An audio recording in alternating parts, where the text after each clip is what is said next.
Catastrophe in California.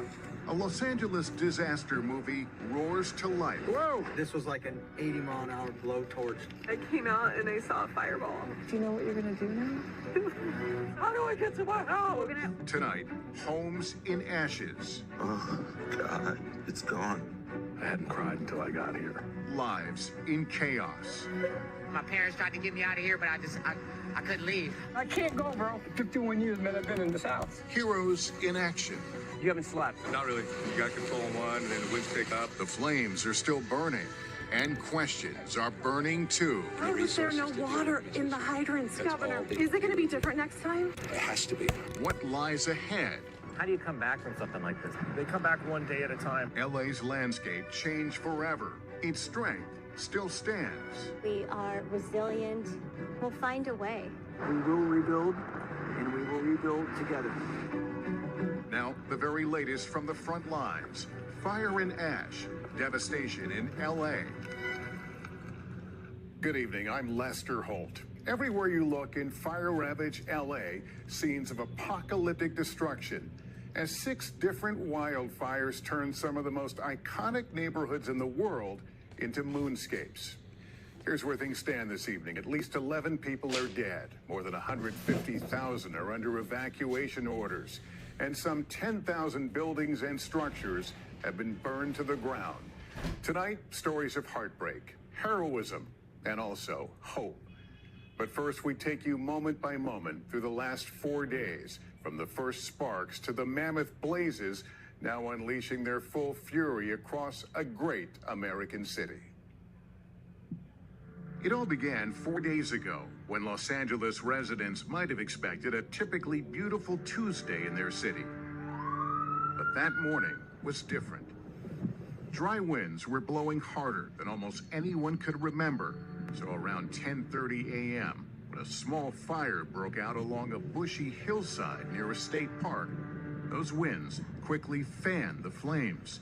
LA firefighters got word on their internal radio channel. This has the potential for 200 plus acres in the next 20 minutes. We have a potential for structures being threatened in the next 20 minutes. The fire started to burn through one of the wealthiest and most beautiful neighborhoods in the country, the Pacific Palisades. I saw when the fire first started, so I rushed over here to pack my belongings, and I got the evacuation orders. Barely 2 hours after the fire broke out, residents began fleeing by car, but some got stuck in their tracks. The homeowners are saying they're unable to access any exit routes. There's fire on both sides of the road. Amid the growing chaos, many abandoned their cars in the gridlocked traffic. Responding fire crews used a bulldozer to clear a path. Crucial minutes ticked by. By 4 p.m., the monstrous fire had gathered even more strength, devouring homes. Over behind us on Enchanted Way, there's probably 4 homes that were lost. I could see from the roof, I could see a structure on fire, so. Firefighters tried to attack the flames with airdrops by helicopter as the winds kept driving the fire forward, toppling trees and severing power lines. The only thing I heard above that wind was the power lines popping. By 6:30 p.m. on Tuesday, the Palisades fire had already burned more than 1,200 acres and forced the evacuation of thousands. We were here not too long ago. California Governor Gavin Newsom declared a state of emergency. It's incredibly important that we heed the warnings, the calls, that we're not out of the woods by any stretch of the imagination. The governor was right. Just as he and his team were speaking, another fire had broken out in Altadena, a small foothill community to the east of the Palisades. Officials would name it the Eaton Fire, after a canyon near its origin. Which is your house? Yeah, this is our house. Backyard's on fire. I'm out of here. That new fire blew up rapidly in the darkness, expanding its scale, forcing the evacuation of this assisted living facility. You'll see the people on stretchers and just the effort, the very rapid effort to try to get these people out of harm's way. As the night wore on, the hurricane-force winds reached upwards of 75, even 100 miles per hour. making it unsafe for those helicopters to fly. We're trying to surround the fire, break it up into different divisions so geographically we can orchestrate an effective attack on it. On Wednesday morning, plumes of smoke rose out of the canyons and blotted out the sun. The Palisades fire had continued its march west, scorching 5,000 acres in its path. You can see these coastal beachfront homes just erupting in flames.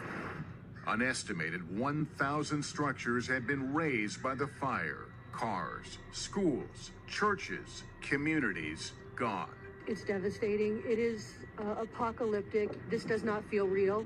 Good morning. Thank you. At a morning press conference, the Los Angeles County Fire Chief Anthony Marone didn't mince his words. The fire is growing. We have no percentage of containment. And 40 miles away, there were the first reports of deaths from that Eaton fire. Unfortunately, we have 2 reported fatalities. Tens of thousands of people remained under mandatory evacuation orders. And yet we found people returning to see what the fire had spared and what it had not. Is this your home? I'm so sorry. How long were you here? My entire life. Yeah, I'm kind of in shock right now. Just watching this house burn down here too. Armed with garden hoses and buckets, people whose homes were miraculously untouched threw water onto smoldering roofs and yards. In Altadena, KNBC reporter Michelle Vallis watched the neighbors rush to help a man hold back the flames, the monster winds fueling a sudden roll of fire. These neighbors desperately try to keep their home from catching fire. And then rescue came. Here they come! We're gonna help you! More than 7,000 firefighters and emergency personnel had been deployed across the region since the fires began, saving who and what they could. Fighting walls of fire, often on foot, and sometimes running low on water. Out of every fire hydrant you've seen, what have you found? Right now, we're finding most of them are down or low pressure. Help was on the way. Fire trucks hit the road from neighboring states. But the fires didn't wait. Oh my God. Runyon Canyon is on fire. A new fire took hold in the Hollywood Hills. Officials dubbed it the Sunset Fire and ordered people to evacuate. There was panic and gridlock on Sunset Boulevard as the fire pressed close to the Hollywood Bowl. And then a sound of hope people didn't know they'd been waiting for. Choppers in the air. Here, at least the winds had died down, giving firefighters a fighting chance. In fact, as the sun rose Thursday over Los Angeles, the winds remained calmer. CAL FIRE's Chief Brent Pasqua. So this morning is a night and day difference from the last 2 days. I believe if it stays like this, we can actually turn a corner on these fires. Firefighters were making significant headway on the Sunset Fire in the Hollywood Hills, and officials lifted evacuation orders there. As they gathered with reporters, they revealed how much had been lost so far in places like Altadena. The Eaton fire remains estimated to be 10,600 acres, and we have 0% containment. I have 5 friends who have lost their homes, 2 who've lost their entire block. Closer to the coast, the Palisades fire burned more than 17,000 acres. The air was so toxic, schools throughout the region were closed. Life here is unrecognizable. We can smell all of the chemicals and things that were inside these properties that were burning. It's just complete devastation, but home after home after home destroyed. Early in the afternoon, television viewers witnessed a new disaster in the making. Flames from the Eaton fire were lapping at the edges of the iconic Mount Wilson Observatory. It's also a vital communications link, housing broadcast towers for the entire Los Angeles area. A KNBC engineer was inside that building, offering a lesson in competence and cool-headedness. We've been preparing for this for a couple days now. We're in a good place up here. We've got a lot of assets that rolled in early this morning in preparation for what's happening now. Hours later, the fire had retreated. Late Thursday, authorities imposed a curfew on the two largest evacuation zones to prevent looting and called in the California National Guard to assist. But fire, of course, remained the biggest threat. And sure enough, another one broke out, the Kenneth Fire in Bell Canyon. Evacuation orders went out. We keep seeing these fires pop up in different places. If you're told to evacuate, then get the hell out. By this morning, the death toll had climbed to 10 people. And tonight, the cause of all these fires remains under investigation. As Los Angeles neighborhoods continue to burn, people are bracing for whatever may come next. I don't know how we recover, but I do know that we will rebuild, and we're going to rebuild together. When we come back, residents of the hard-hit Palisades return home to a surreal scene.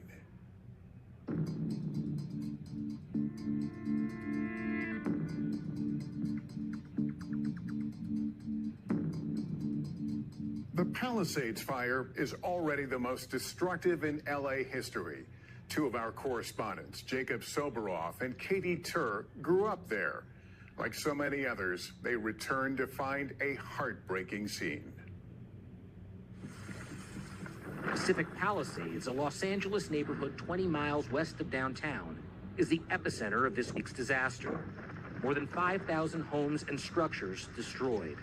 About 20,000 acres razed by the flames, and nearly 40,000 people ordered to flee for their lives.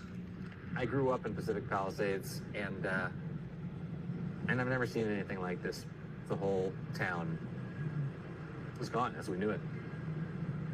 This is the Palisades Public Library. It's still on fire. I brought my kids here, I don't know, in the last 4 or 5 months. With their library cards, they check books out of here. Look at the fire still burning in the roof. Then I drove along the world-famous Sunset Boulevard. To me, Sunset Boulevard is the heart of my community. There's not a single house left standing here.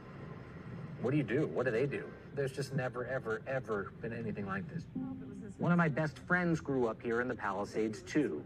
MSNBC anchor Katie Tur. Here she is as a kid in the neighborhood. A heavy hitter, getting a jump on her career. We drove through streets filled with so many of our childhood memories and dreams. Growing up, we had fires too. Did you ever evacuate? No, we never evacuated. And that's what's crazy. It's like everybody thought in the event of a natural disaster, this area is untouchable.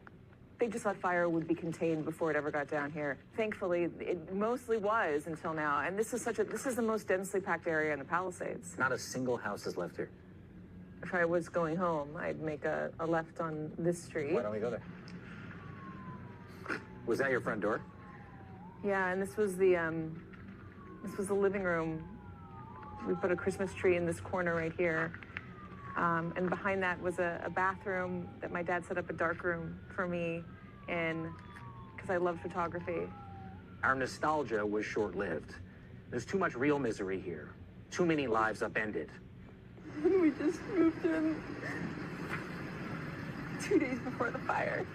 Do you know what you're gonna do now? What were you able to get when you left? Nothing. Because you thought there's no way, right? I was working really hard. I'm a couples therapist, and I was like working. I didn't know, and I came out and I saw a fireball, and I had to get out immediately. Oh my God. This is everything. I grabbed one painting. Today I met Tanner Schaff. Tanner is from Minnesota, but happened to be visiting a friend when the flames engulfed the neighborhood. And then the house. How are you doing? I mean, I think it's not an exaggeration to say you barely made it out alive. I'm doing well. It was a bit overwhelming. They fought the fire, but it was hopeless. I'm a professional storm chaser. I have friends that firefight and give me a lot of knowledge, and I've been around some fires before, but nothing like this. Pretty much every house here got taken out. I remember hearing you talk about the trees on fire. You could see the trees on fire. The thoughts that were going through your head at that moment when you realized we got to save our lives. Yeah. What was it like? Just a sense of defeat. They found themselves in an inferno. Everything's on fire around us. You know, we're getting in his car. We're going down the street. It's thick. You can hardly see. And there was just kind of this just sombering feel in the car. You can't describe it. Just nearby, Cafe Vita used to be at the heart of the community. Now it's a pile of charred rubble. Oh my God. Look at this. This is just hard to believe, hijo. Albie Fuentes has worked in Pacific Palisades for 34 years. I've known him almost as long. What was it about this place that made it so special and made it so popular? The enormous effort to make it like a second home, you know, for everybody. What does it feel like to be here? I have to cry so much, hijo. I have cried so much on these last days. It's so hard. It's so hard. It's so hard. What are you gonna do, Albie? Right now, as for many people suffering this tragedy, our immediate future is uncertain. I don't know. When you cover these things, you always hear people talk about, I can't imagine it happening, you know, to me, and this hasn't happened to me. But I look around the town, the neighborhood, the place that I grew up in. I talk to my friends who I spend so much time with on these streets, and it's hard to imagine what comes next and what happens next. As the fire continues to eat away communities, you hardly dare think about the future. CAL FIRE Deputy Director Nick Schuler. In my 26 years, this could be one of the top, most devastating fires I've seen. What happens in a situation like this where the high school's destroyed, you got churches destroyed, you got the 2 supermarkets in the community destroyed? How do you come back from something like this? They come back one day at a time. I know it's hard for everybody, but let's keep our praise and let's keep our hopes and let's be together. When we return, how residents of a unique community in LA are dealing with traumatizing loss while holding tight to what they do have left, one another.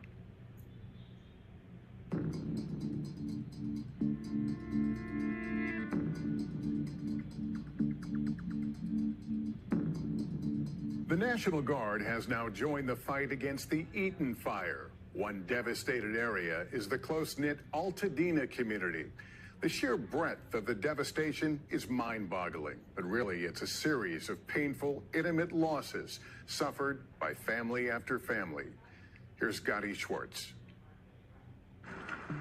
The fire swept in like a hurricane Tuesday night, flames ripping through Altadena at a relentless pace. You can see so many homes over here have been destroyed, and that fire continues to burn. All around us, we're hearing the sound of explosions. Watch out, there's a down power line over here, so I think this is as far as we're gonna go.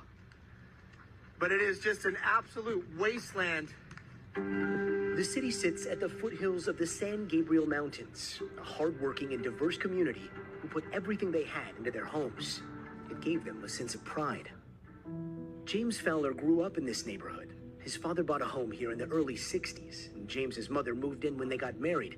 They raised a family, put down roots, from weekend barbecues in the backyard and afternoon swims to celebrating engagements and birthdays. Happy birthday, dear Jimmy. This home was the backdrop for all the big Fowler family moments, and it's the place where his father passed away. Afterwards, James continued to live there with his mother, embraced by their tight-knit community. But as the smoke finally lifted on Wednesday morning, it became clear. James's hometown was forever changed. I'm so sorry. It's all gone. James's brother-in-law made his way to the family home and sent this video. Oh my God. Oh God. It's gone. This is what the house looked like before the fire.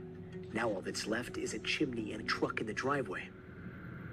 Thursday afternoon, James returned to his beloved Altadena. I knew people all up and down here, on the mountain, all around this whole area. This whole area is where I grew up, really. Driving the streets, James looked for his local restaurants, his schools. it was all gone. I thought I hadn't cried yet, you know, because it's so devastating and so shocking, you know. And it's just like I didn't believe it's real, and now seeing it is like, you know.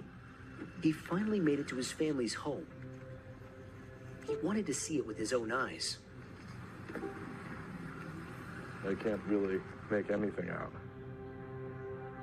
A home in ruins. There you go.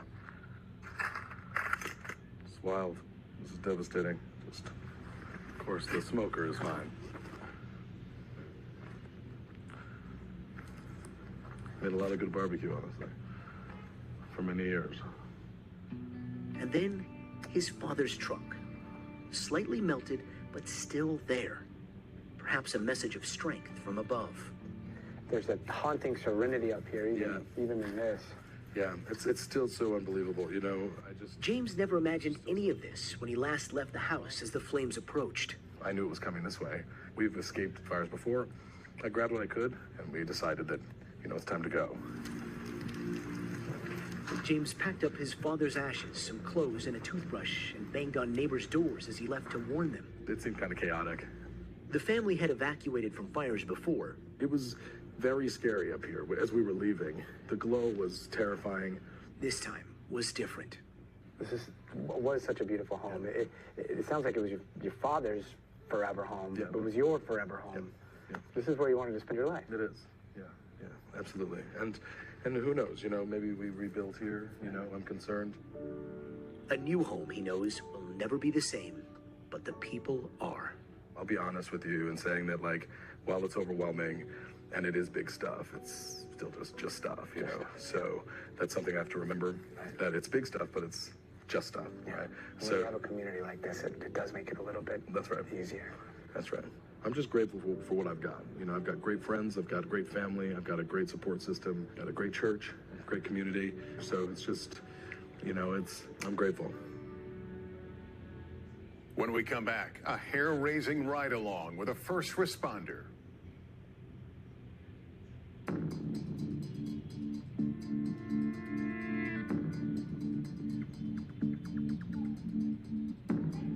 For the 8,000 or so first responders on the ground in LA, grueling doesn't begin to cover what they're going through. Firefighters are facing endless shifts as they battle this once-in-a-generation event. Tom Yamas rode along with a fire captain for whom the mission feels both impossible and emotional. Bring the engine right here. It's been a 4-day nightmare for firefighters in Southern California.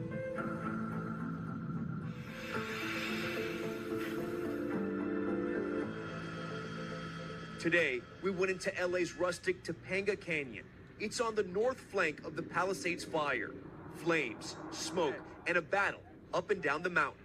We rode along the twisty roads to find the heart of the firefight with Battalion Chief Brent Pasqua from CAL FIRE. So we're doing everything we can right now to control the spread of this fire. If we can jump on this fire now, stop the spread of it, when the wind comes, we'll be in better shape to not have a fire escape out of our perimeter and keep this within the perimeter. We're in the middle of the Palisades firefight right now. That is a Firehawk. It's a Black Hawk helicopter that has up to 1,000 gallons of water, dropping it right on some of the hottest spots of this wildfire. The crews gave hope to residents who were fighting the fire themselves. They were relieved to look upward. What impact did those airdrops have? Well, tremendous impact, because the accuracy of those airdrops was unbelievable. At times, the fire crews got a little bit of help from residents. We met one woman, 6 months pregnant. Tell me what you're doing right now. Trying to save my house. The firefighters exhausted, but on a mission to save lives and homes. Like Captain Craig Blevins, already on duty for nearly 30 hours when we spoke to him. We showed up here yesterday morning about 5 a.m. You haven't slept? Not really. But you're going to go as long as it takes? Yeah. How tough has it been fighting the winds? Yeah, you can't really beat the winds. This was like an 80-mile-an-hour blowtorch, just heating each house up and lighting it on fire one after the other. You couldn't believe it.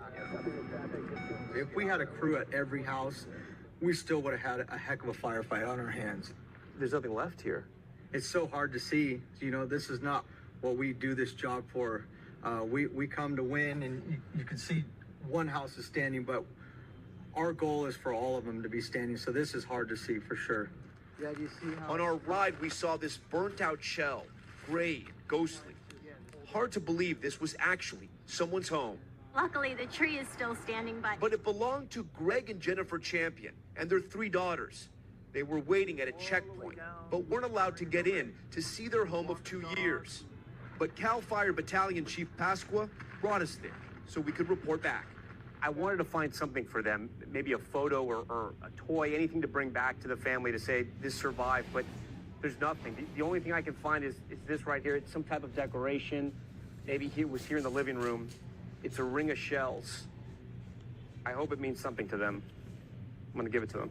I tried to see if there's anything I could grab. This is the only thing I found. I don't know if it means anything. Aww. Yeah. I actually do really love this. The memento brought memories and then tears. I do love it. No, thank you so much. Little treasures. This family was grateful to be alive and grateful to the firefighters who tried to save their neighborhood. Along with the wind and flames, something else is flying in LA. Questions.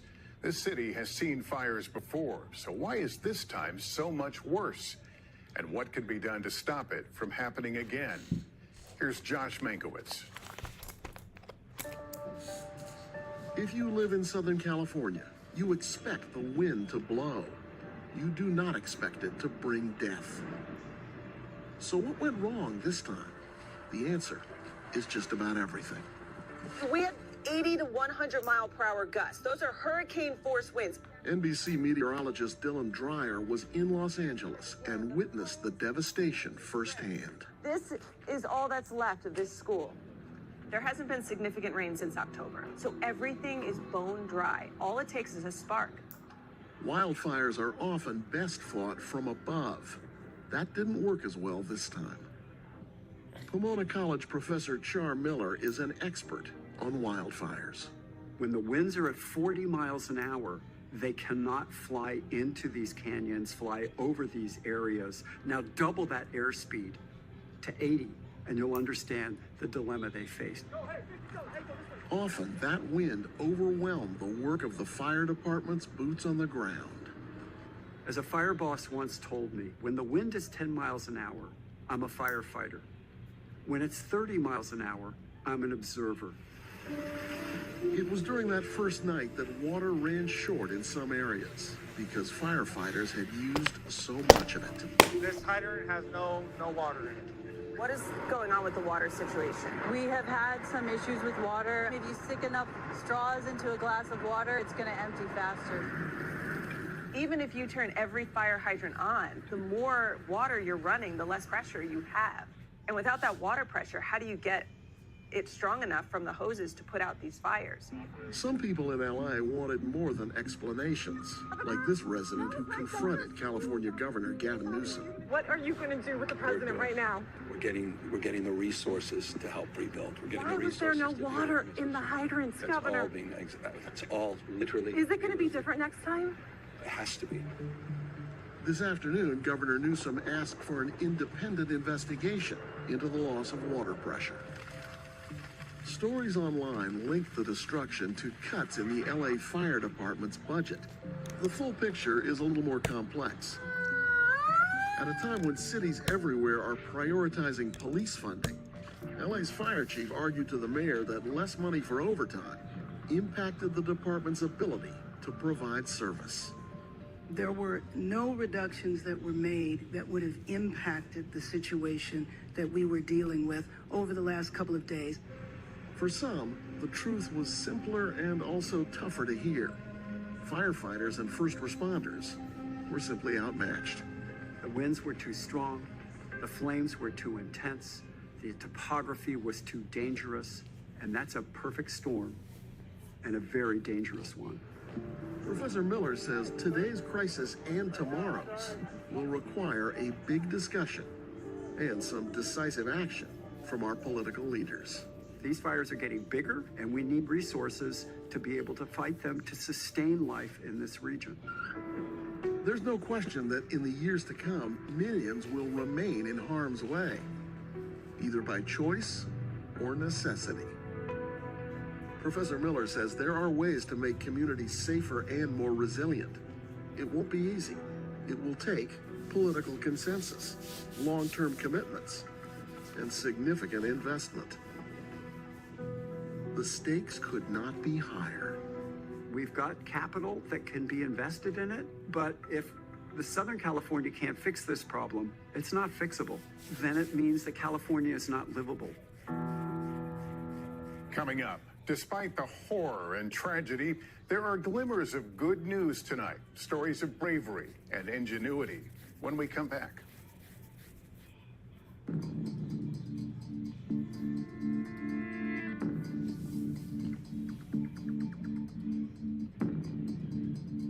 As horrifying and heartbreaking as the scenes of destruction are, many LA residents remain determined to protect what they can, whether risking their own safety to track down the family pet or picking up a garden hose to save a home. Small acts of gumption show us there's one thing that cannot be extinguished: the human spirit. Here's Liz Kreutz.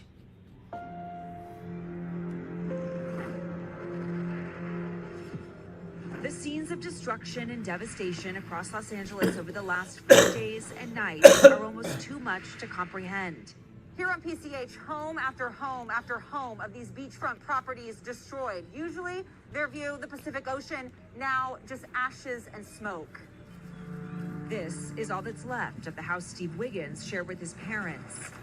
We lost nowhere to be.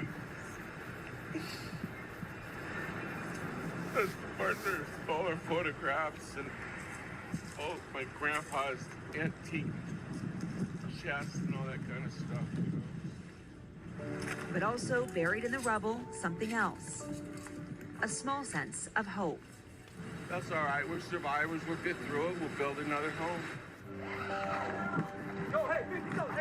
Amid all the chaos and pain this week, we've seen many signs of resilience too. The fire is literally on the hill where I live. What's going through your mind when you see that? I hope to God my dogs are okay. They're my family. Yeah, clearly your dogs mean everything to you. I don't care about the house. I care about my dog. Casey Colvin lives in Pacific Palisades and left his home in the morning before the fires began, never expecting what would happen next. I got an evacuation order at like 11 in the morning on my phone. My boss is actually calling me saying, is everything okay in the Palisades? I said, I'm in the city. I don't know. His first and only thought was for his little dogs waiting for him at home. I literally rescued them off the street. They deserve better than this. I'm so sorry.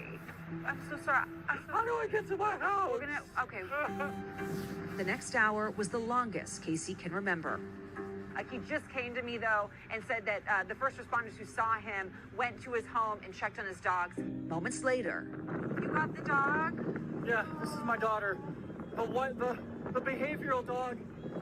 He ran out of the house, though. Do you know where the other one is? No, I have an air tag on him, but it doesn't seem to be working. Oh. Here's the other leash.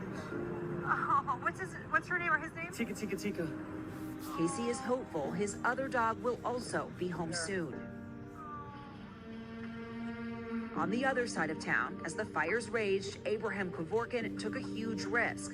But the next day, he had a huge reward. My driveway, they're coming. The Effers are all coming. What happened? That you basically were the last man standing on the street? Right now, no, it seems like I'm the last man standing sleeping. Abraham and his wife went to sleep with the fire in the mountains, far away. But then, when we woke up, I see a big blaze of red, right there where the school area is, right? You can see the school now because there's no homes left. It was time to go. We started packing up. I packed all the stuff in the car, and I told her, go ahead and take off. I'll follow you. But Abraham didn't follow his wife. Whatever I can get water on, I'm doing it. Abraham says he never got an evacuation notice, but when he saw the house across the street in flames, he decided to stay. even though firefighters urged him to leave. I see a cloud of smoke, fire, ambers, just like a rain flying over me. So all I'm doing is just with a hose, just like, because it got so hot, the ambers were just falling down. With no time to think, Abraham just kept doing. I did whatever I can to hose. Then I realized that some embers had fallen next to the neighbor's house. I'm like, oh, So I went and grabbed his hose. I noticed that there was more water pressure. After that, I started running around, spraying other people's neighbors' rooftops. For hours, Abraham says he sprayed water on his house and his neighbors. I said, I'm still alive. I just gotta keep fighting. There's nobody coming here. There's nobody on the street except me. And I just kept going with the water. Abraham knew it was a big risk, the kind authorities urged people not to take. But the next morning, he was still standing, and so was his house. If I didn't stay, I believe, if I didn't stay and wet this whole roof over and over again, I think it would have caught on fire and the house would have been lost. I believe that. I think that I did save this house. If I had more water, I think I would have done more. I would have helped everybody that I can in my power. Why not? What is your hope for this community? I'll come back and rebuild it. Oh yeah, don't give up. Don't just walk away. You know, sometimes we have to start all over again. When we come back, Keith Morrison, longtime Angelino, with his thoughts on what's next for LA, a remarkable, some say impossible city.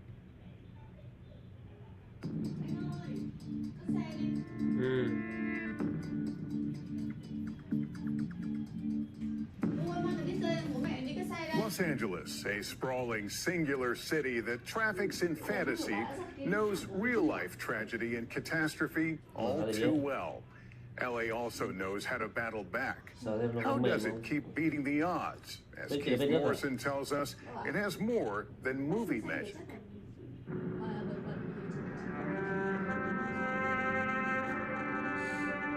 What a crazy idea it is. What a bit of madness. This vast, sprawling city, collection of cities, on an earthquake-prone, drought-prone, fire-prone desert by the sea. What were we thinking? Game has started. Everybody in the community just started gathering stuff up, bringing stuff. A friendship flash mob indeed. Tom Vakar. Cali giờ nhặt quần áo I saw so many houses destroyed. It's going to impact so many people throughout this region.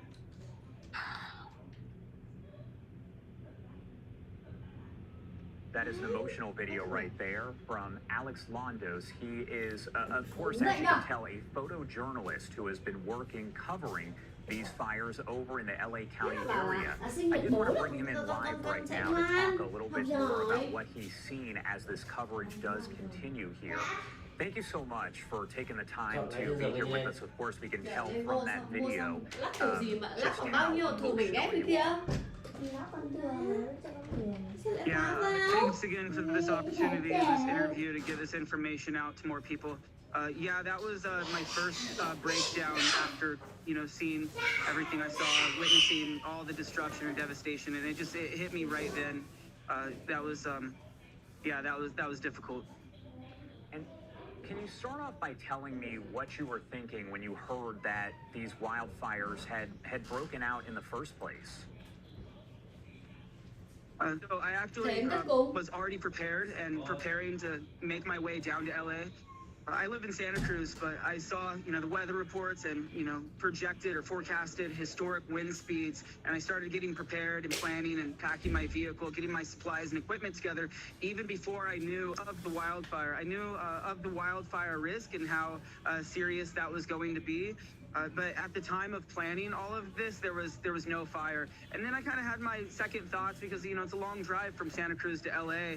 And when I heard about the fire and already knew about the wind speeds, I was already ready to go. So I was able to make it down to LA much quicker than I would have if I haven't been watching the news and paying attention to the forecast and meteorological reports.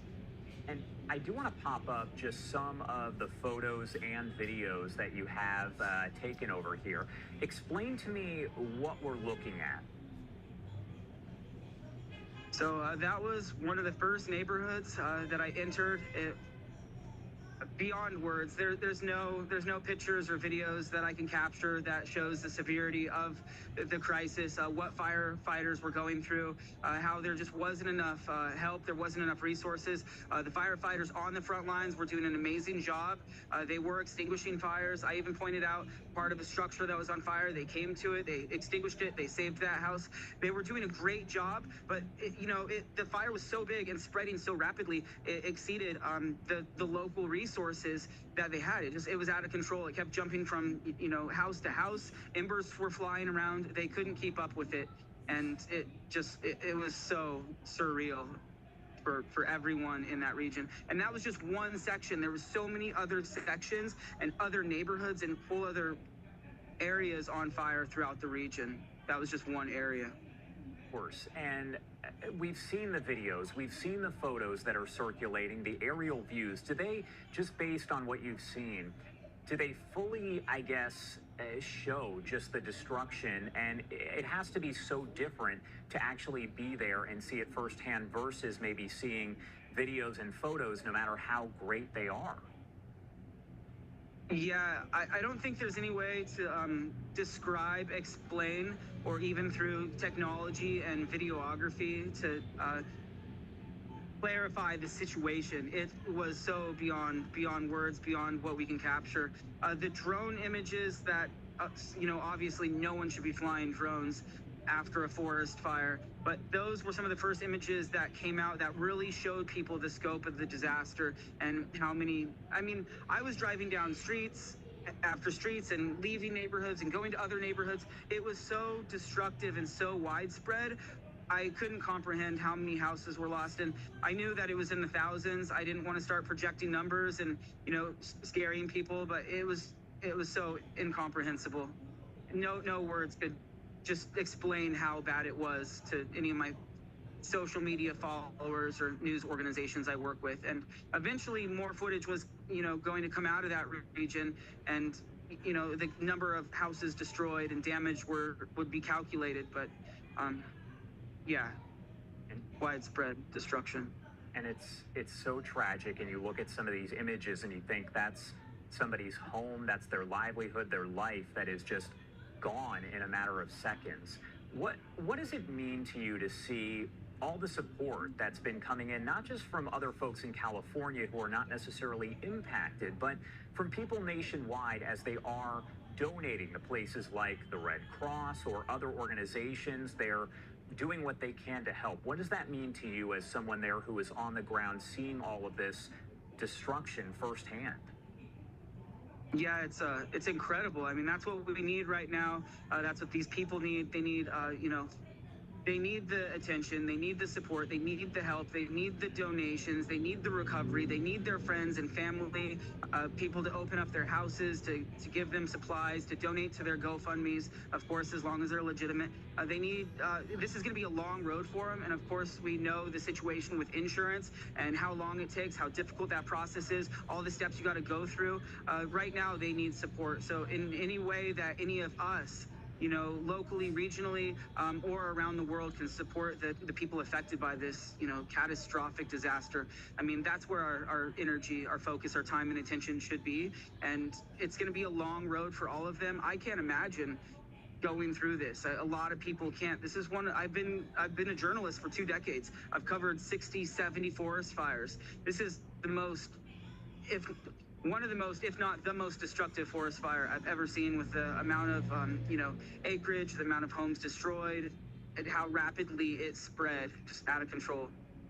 And you think about all the lives affected. As of right now, we know that the death toll does stand at 16, but officials have warned that as they're able to put out the fire and survey the damage, unfortunately, that number is expected to rise. So as I mentioned, a very tragic situation with a lot of information coming in pretty much on an hourly basis here. What do you want to make sure that people watching right now know about the situation that is taking place out there as you're on the ground covering all of this? I think a lot of people are trying to point blame to what the cause was and why, and there's all this red tape. We just need to focus on recovery and maybe how to prevent this in the future and focus on the people that have been affected and impacted. We got to think about all the animals that may be injured and, you know, the environmental cleanup that we're going to have to focus on, and, you know, just protecting the waterways, protecting the ocean, and hopefully cleaning up as much debris before it starts raining again, and just really focus on, you know, the recovery efforts.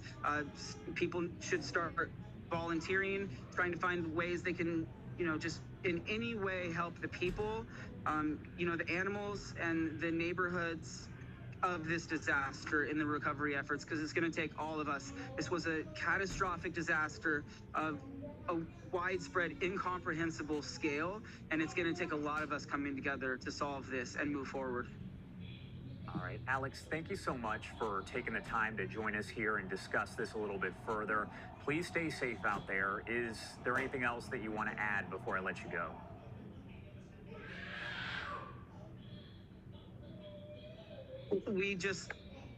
Again, 2 decades of covering forest fires, not necessarily with this defensible space. I'm about to cry. Almost every single house I've ever seen lost was because there was no defensible space. Over and over and over again. It's just like, we need defensible Don't space. you love me like Partying in your I home is love great, you, but defensible space, baby? I Don't hate you need the me idea of like cutting I down trees need and you trimming bushes and all now? this, but we need defensible space. The majority of all the houses I've ever seen did not have defensible space. That's why houses are getting destroyed. And it might not be with this situation when there's a firestorm, but in most situations, that's the main cause people lose their homes. Thanks for letting me get that statement in. Of course. Alex, thank you again for being here. As I said before, please stay safe out there. Yeah, thank you. And I do want to take you out once again to this live image we have. As I mentioned, it's obviously still not light out. It's hard to see, but that is just one of the 4 wildfires still burning over in the Los Angeles County area. Unfortunately, as I mentioned, we know that 16 deaths have been confirmed. That number, according to city officials, only expected to rise in the coming days as more of that damage there is surveyed. We're going to keep you updated right here on Live Now from Fox as we do get additional information. We do have that news conference that is likely to begin at 11 a.m. Eastern Time. That is 8 a.m. Pacific Time with CAL FIRE and other officials. Also, Mayor Bass in Los Angeles expected to hold a briefing at 12 p.m. Eastern Time. You can watch all of that live and uninterrupted here on Live Now from Fox later on today. We are going to head to a quick 2-minute commercial break, but a lot more live coverage to get to in just a few. You're watching Live Now from Fox. We'll be right back.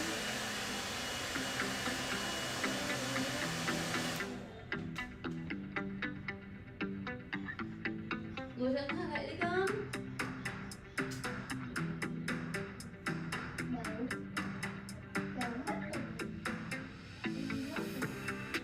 Chị bị chát à? Chân thối.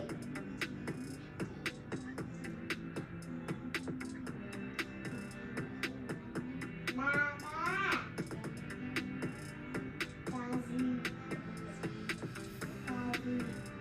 Cà gì cò gì á? Cò bi. Cà gì cò bi. Du bi bi du bi. Du du du du.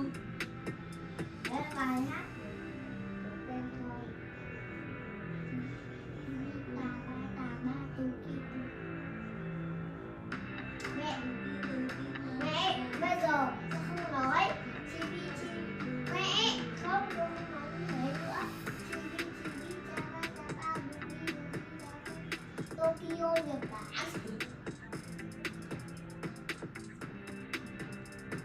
Ôi giời ơi, tất cả ô tô rồi. Lấy con ơi ra kia đi tắt trong hạnh nhá. Tất thối. Chân thối ơi. Tất thối mà. Tất thối. Này.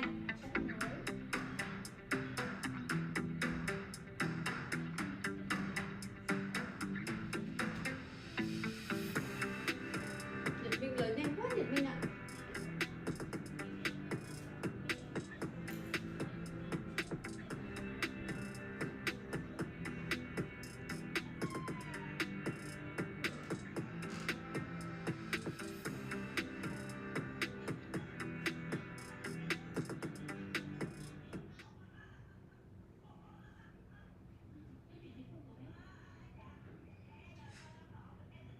Welcome back here on Live Now from Fox 929 on the East Coast and 629 on the West Coast.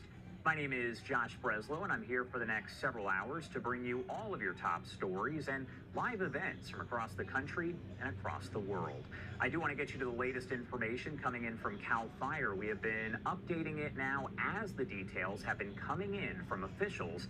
The latest numbers that we are receiving on those 4 active wildfires in Los Angeles County, the Palisades fire burning more than 23,000 acres. It is right now 11% contained. The Eaton fire, 14,000 acres are burned. That is 15% contained. The Kenneth fire, 1,000 acres burned, 90% contained. And the Hearst fire has burned 800 acres. It is 76% contained. What you're looking at on your screen are just some of the latest facts coming in from CAL FIRE. Again, 4 active wildfires there. Also, as far as acreage, 40,000 acres have burned, and that number likely to rise, as well as the number of confirmed deaths. Officials do warn that number could increase as well over time. Structures destroyed, 12,300. Also important to remember, though, these fires are still burning, so that number also expected to increase here in the coming days. I do want to send it over to a statement from the sheriff in Los Angeles County. He was out there on the ground and filed this brief report, only talking for about a minute, but taking a look at just some of the damage he observed. I just took a drive here through the city of Altadena, and I was shocked. There's no words to describe what our residents and community have gone through here. Please know that we are working very hard to make this area safe with our partners at the fire department. We want to make sure that you can get back into your area, but there's a lot of work to do. We have search and rescue teams going through, trying to identify, and we're hoping not that we find the remains of people who may have unfortunately passed away. We have had several that already have, but as soon as we can, we will hopefully get you back in here, and then let's continue to communicate and work together so we can get you the support that you need. Coming up here to Altadena on multiple occasions for community events, I remember many of you. I consider many of you friends and almost family. We are here to support you in any which way that we can. God bless each and every one of you, and please, please, under these very difficult circumstances, stay strong. All right, that was the sheriff there in Los Angeles County. What you're looking at is some of the aerial video coming in from our Fox 11 LA team as they continue to cover these fires from each and every angle. They are flying overhead and working to gather more details. We're going to go to their live coverage here as it begins in just about 30 minutes. In the meantime, a lot of folks there in California have been using the Watch Duty app to get the latest information on all of this. I do want to bring in Nick Russell. He is the VP of Operations at Watch Duty. Thank you so much for taking the time to be here with us today. Yeah, absolutely. Thanks for having me. We really appreciate it. Of course. Well, first off, I do want to say thank you for all the work that you are doing to help keep people informed. I do want to ask, for folks out there who have not heard about Watch Duty, can you explain what it is and what it does? Yeah, absolutely. So Watch Duty is a free emergency alerting service, and it's a purpose-built platform to get folks actionable information about disasters occurring around them in real time. And right now we've started with wildfires, but we don't plan to stop there. Where else might you expand to? As you said, you know, you started with wildfires, but you do want to expand. What else might you be expanding to? Yeah, so what we've identified over time is there's many disasters where real-time information is lacking or non-existent. And so being from the wildland, we understand what that means for wildfires. So we're continuing to learn more about floods and weather-related disasters and seeing how we can be of service there, from mapping to real-time information to custom thresholds on alerts for your emergency and not the emergency abroad. What goes through your mind as you realize that the app has grown by large numbers in popularity? I believe overnight, one night, as the fires really started to break out, you had an increase of maybe 600,000 users who downloaded the app and were getting that information. So what went through your mind when you realized that? You know, it's really hard to ground yourself and think about the impact that Watch Duty has been making. You know, the 600,000 plus was on the first night. The second night was 700,000 plus. And looking back at the whole incident, we had 2 million new active users come to Watch Duty. We sent 220 million push notifications successfully and maintained 0% downtime through the duration of these events. So I'm just super proud of our entire team, from the reporters, contributors, and especially the engineers who stayed up all night long scaling these systems to ensure that we stayed online. But it's really an honor to be of service to the Southern California area. I'm in Northern California, and my heart just breaks for these folks. And so that's really what my attention's on, and especially, you know, there really isn't an end in sight. We're looking at new red flag warnings that came out overnight to extend the next 3 or 4 days. So we remain all hands on deck through this. So it's difficult to look back at what's taken place thus far. And the app doesn't just help people in California, right? It's expanded to many other states. That's right. Yeah, we began in California with just 3 counties in August of 2021, but fast forward to today, we're now in 22 states and 1,476 counties. How is Watch Duty able to register the fires so quickly? I know that obviously as news media, we're on here, we get the information that comes in the second it comes in. How is Watch Duty able to do that and send the alerts as well? No, that's a great question. So we are intelligence powered by humans. So we have a plethora of data sources that come into our internal communication system, Slack. And then we have over 200 volunteers that are active and retired firefighters, dispatchers, first responders, and radio enthusiasts. And so their primary role is to validate those signals and determine whether that is a wildfire ignition or not. And then if it is determined to be an ignition, we generally use radio traffic and our partners with Alert West, and then we take that and start reporting it to the public and do a storyline of events from the start of ignition until the threat passes or the last engine leaves. And we do it much like sports reporting, because we're trying to give people the context of why they're being told to leave their home and hopefully influence them to leave before they're even told to do so. And we've been quite successful in that. We have a lot of stories about folks leaving before they got an official warning. And unfortunately, their home was lost, but they had those precious minutes to gather loved ones and the irreplaceable possessions.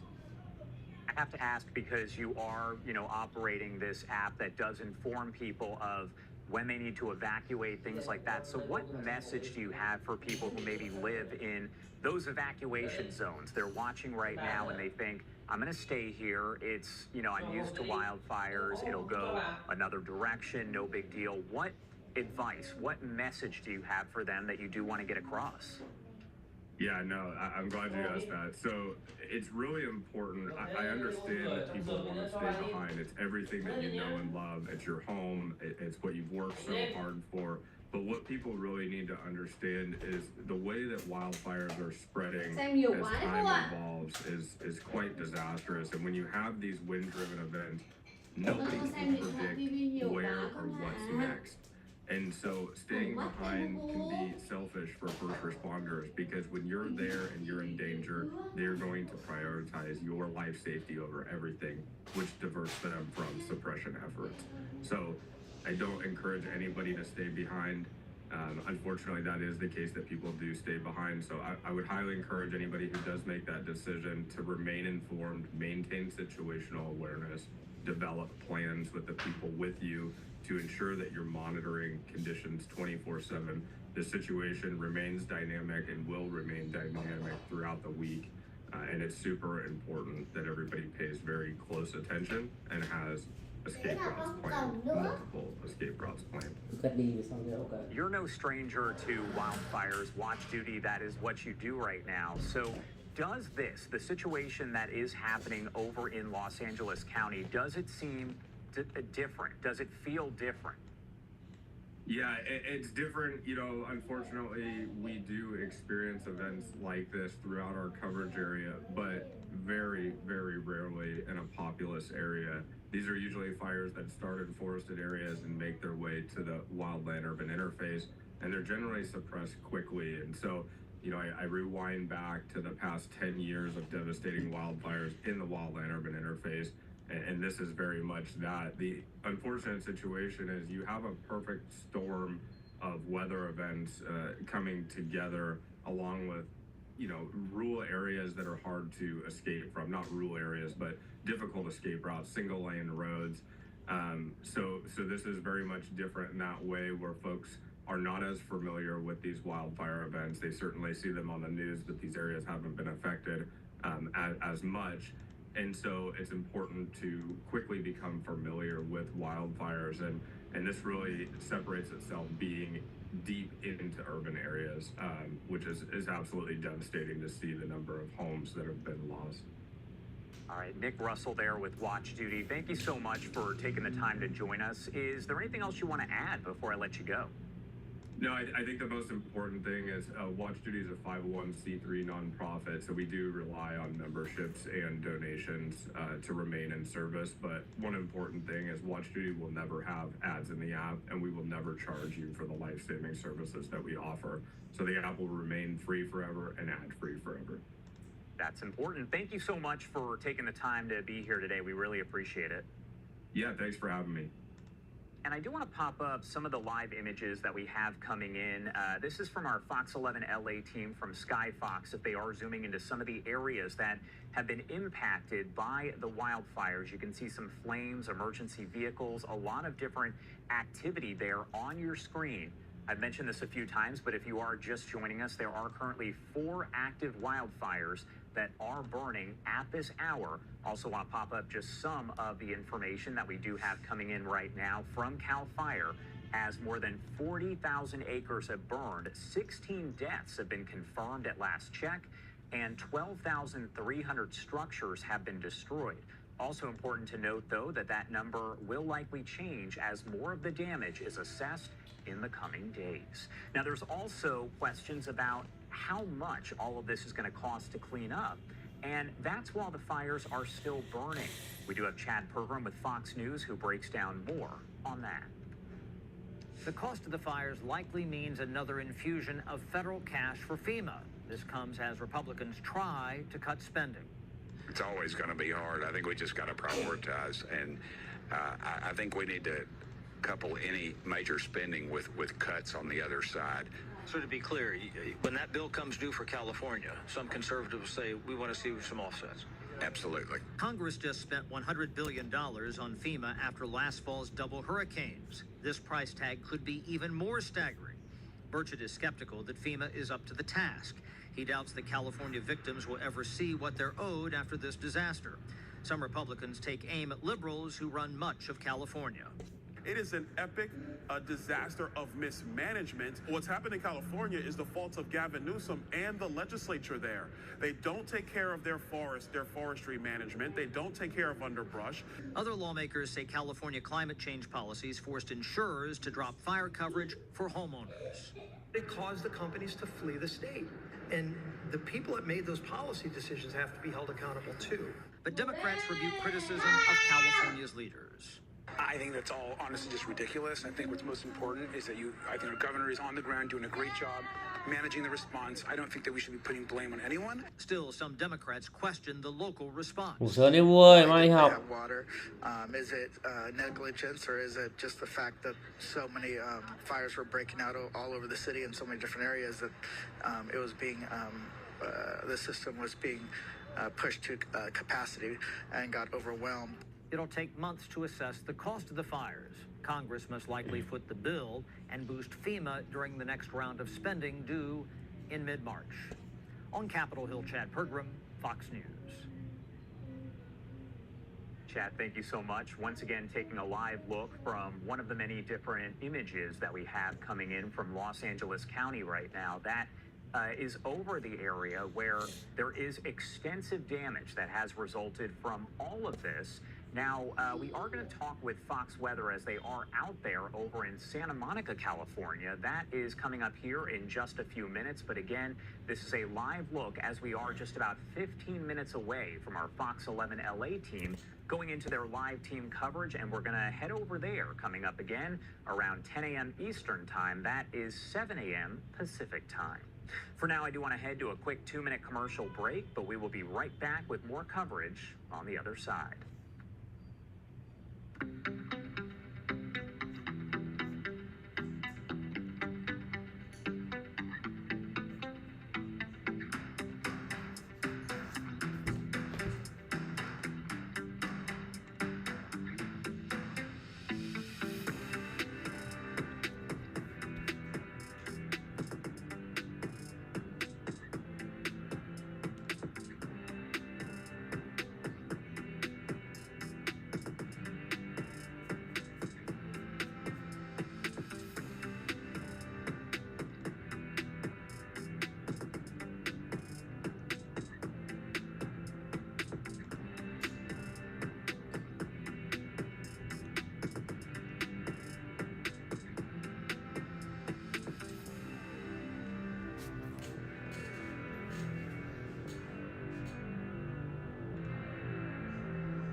Welcome back here on Live Now from Fox, 946 on the East Coast and 646 on the West Coast.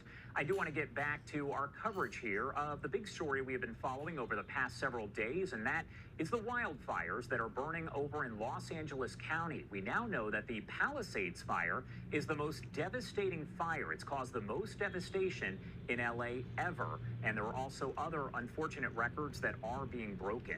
I do want to bring in Marissa Torres, a meteorologist with Fox Weather, as she joins us from Santa Monica, California, with much more on the situation there. Good morning, Marissa.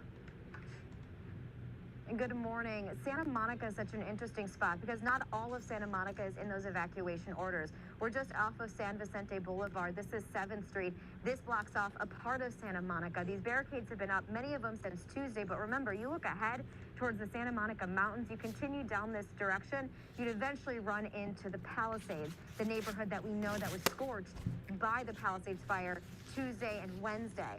This has been blocked off since then. One, you have to keep people out of here because it's still a very active fire. And also, they're patrolling these streets to make sure looters aren't going around and trying to get into these homes where people had to evacuate. The Palisades fire, to your point, more than 23,000 acres that have burned. 11% containment. We're going to get that update from CAL FIRE at 8 a.m. local time, Pacific time, 11 a.m. Eastern. Very curious to see because we are now within a Santa Ana wind event, which really just has to do with the direction of these offshore winds, gusty through the overnight hours, not nearly as bad as the historic winds that we had, but they have been enough to really fuel some of these flames. If you look at the video, this is all out of Mandeville Canyon. We had an expansion of this fire and evacuations yesterday, Brentwood, Mandeville Canyon, as well as Encino. So an area really just to the west of the 405. And so we had, and we witnessed just incredible air support. 24 aircrafts that were assigned to the Palisades fire working nonstop, dropping water and dropping retardant. The retardant is all that pink stuff that you see, typically that's flying from the sky and eventually landing on cars and streets and on some of the brush. but that is what stops the fire. It acts as a barricade, and then the water is what's helping put out the flames. That was the sky support, and even some of those nighttime aircrafts were flying through the night to prevent the spread of this fire. Then you take it to the ground, where we have our firefighters that have been working nonstop, at times on some of this very difficult terrain, trying to chip away at some of that brush and clear it out of the way, so the fire just doesn't have an option of anywhere to go. And they were able to save so many homes yesterday by this very aggressive approach to the fire. But we know it's still burning, and we know homes are still at risk, and that is the unfortunate reality that so many people are waking up to this morning. So the wind is really important here, because the wind is what fueled this fire beginning on Tuesday. It is all about the wind and how dry it is. The devastation, it is very apparent. The grief, it runs deep. People are dealing with a huge loss in terms of losing homes and losing their community. At the end of the day, so many are thankful to be alive. So many are thankful that they were able to escape. But we also know several people were injured. So many leaving last minute. So many trying to save their homes even when the flames were closing in. So we're still in the thick of this very devastating event. We have another Santa Ana wind event. And I'd say for this one, the winds will be more moderate to stronger side compared to what we've had today. Winds are still gusting around 20 to 30 miles per hour. We'll see as we head in through Monday. These winds expected to peak Tuesday into Wednesday. We'll see how the fire responds, but there's a lot of hard work going on today to make sure that when we get into next week, we have even more improvement with the Palisades fire. When you talk about the Eaton fire, before I send it back to you, this is another very destructive fire between the Palisades and Eaton fire. That is where we have the 16 deaths. The Eaton fire with 15% containment, 14,000 acres roughly that is burned. The Eaton fire is within the San Gabriel Mountains. It's just to the north and east of where we are here in Santa Monica. The thing with where that fire is burning that's important to note, with typical Santa Ana setup, it's a little bit more shielded from those intense winds. So we shouldn't see too much response from the wind with the Eaton fire. We'll be watching it, and of course paying very close attention to the Palisades fire, and curious to see again what fire officials have to say once we get that update. Hoping there was at least some containment improvement as well. But we know this terrain is steep, it is complicated, and it is very challenging without aircraft to tackle this fire. All right, Marissa Torres there, meteorologist with Fox Weather. Thank you so much for taking the time to join us, and please stay safe out there. And don't forget, you can stream Fox Weather everywhere that you stream live now from Fox. You can go to any kind of browser and type in Watch Fox Weather, hit the play button there, and you can watch it, or download the app. Just head to the App Store or Google Play Store, type in Fox Weather, hit that download button. It'll send alerts right to your phone if you are in an alert area. Do have to head to a quick 2-minute commercial break now. The final one of the hour at 9:52 on the East Coast and 6:52 on the West Coast. My name is Josh Breslow, and you're watching Live Now from Fox.